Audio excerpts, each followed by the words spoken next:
4 जुलाई 2025। एक तरफ अमेरिका में जश्न, स्वतंत्रता दिवस, मतलब आसमान में रंगीन आतिशबाजी। हाँ बिल्कुल। लेकिन उसी वक्त हजारों मील दूर यूक्रेन की राजधानी कीव, वहां एक बिल्कुल अलग मंजर था। बमबारी की गूंज, धुएं के बादल। बहुत ही विरोधाभासी तस्वीर, सही कहा आपने। आज हम इसी घटना पर थोड़ी गहराई से बात करेंगे।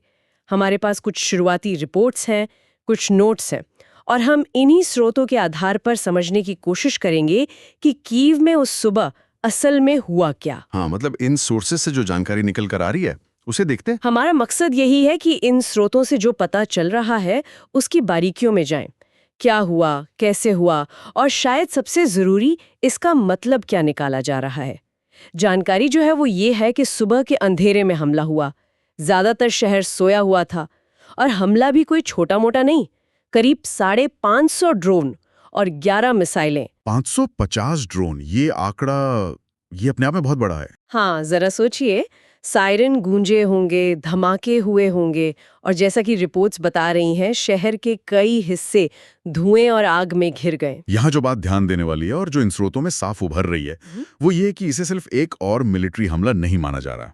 अच्छा, मतलब सिर्फ सैन्य कार्रवाई नहीं, इसे कहीं ज्यादा गंभीर रूप में देखा जा रहा है। हम्म। कुछ स्रोत तो इसे मानवता पर हमला तक कह रहे हैं, और एक बहुत साफ, एक सोचा समझा संदेश। संदेश किसको? ऐसा लगता है कि ये संदेश दुनिया को, नेटो को और शायद खास तौर पर अमेरिका को दिया गया है। 550 ड्रोन्स, ये आंकड़ा मुझे अभी भी चौंका रहा है। क्या इन शुरुआती स्रोतों में ये बताया गया है कि इतने सारे ड्रोन्स क्यों?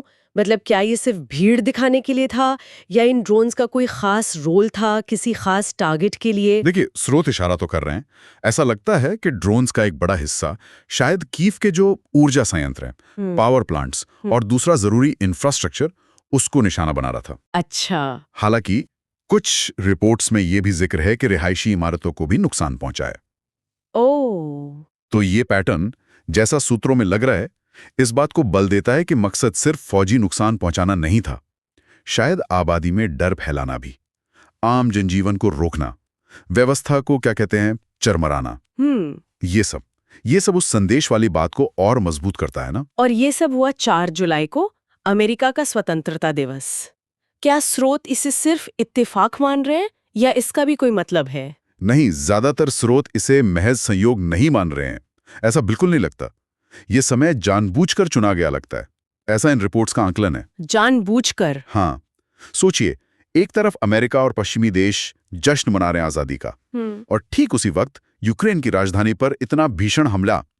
स्रोत इसे पश्चिम के ध्यान पर, शायद उनके संकल्प पर, उनकी एकजुटता पर एक सीधी चुनौती की तरह देख रहे हैं। तो ये टाइमिंग ही अपने आप में एक संदेश है। बिल्कुल, टाइमिंग बहुत कुछ कह रही है, ऐसा माना जा रहा है। ये तो वाकई गंभीर बात है। क्या इन शुरुआती रिपोर्ट्स में हमले के फौरन बाद कोई अंतर्राष्ट्रीय प्रतिक्रिया आई, मतलब बड़े नेताओं के बयान या ऐसा कुछ? जाहिर है विस्तार से विश्लेषण में तो वक्त लगेगा, पर कोई पहला रिएक्शन? हाँ, शुरुआती रिपोर्ट्स में जिक्र है, अंतर्राष्ट्रीय स्तर पर कड़ी निंदा हुई है, यूक्रेन के साथ एकजुटता दिखाने वाले बयान आए हैं, कई देशों ने इसे बर्बर कार्रवाई कहा है। लेकिन जहां तक किसी ठोस जवाबी कदम की बात है या कोई डिटेल्ड स्ट्रैटेजिक विश्लेषण, वो अभी इन शुरुआती स्रोतों में नहीं है। फिलहाल जोर इस बात पर ज्यादा है कि कैसे इस हमले ने जो पहले से तनाव था उसे और बढ़ा दिया है। तो संक्षेप में देखें, जो नोट्स और रिपोर्ट्स हमने देखी, उनसे ये तस्वीर बन रही है। 4 जुलाई 2025, कीव पर एक अभूतपूर्व हमला, सैकड़ों ड्रोन, मिसाइलें, और इन स्रोतों के मुताबिक इसका समय, इसका पैमाना, ये महज इत्तेफाक नहीं, ये एक सोची समझी कार्रवाई लगती है, और इसका मकसद शायद सैन्य लक्ष्यों से कहीं ज्यादा बड़ा था। बिल्कुल सही। और जो बात इन स्रोतों के विश्लेषण को खास बना रही है वो है इस हमले की व्याख्या, कि ये सिर्फ तबाही मचाने के लिए नहीं था, बल्कि इसके जरिए एक बहुत शक्तिशाली संदेश देने की कोशिश की गई। हाँ। सवाल अब भी यही है, और स्रोत भी इसी को समझने में लगे हैं, कि ये संदेश असल में किसे देना था, और ठीक क्यों। इसका असली निशाना कौन था, ये अभी भी पूरी तरह साफ नहीं है। और ये हमें सोचने पर मजबूर करता है ना, कि भविष्य में क्या होगा जब हमले सिर्फ जमीन कब्जाने के लिए नहीं होंगे, बल्कि इस तरह के साफ और शायद डराने वाले संदेश देने के इरादे से किए जाएंगे। तो अंतर्राष्ट्रीय रिश्ते, यहाँ तक कि युद्ध का पूरा स्वरूप वो कैसे बदल सकता है? एक बहुत अहम सवाल है। बिल्कुल, इस पर जरूर आगे भी गौर करने की जरूरत है।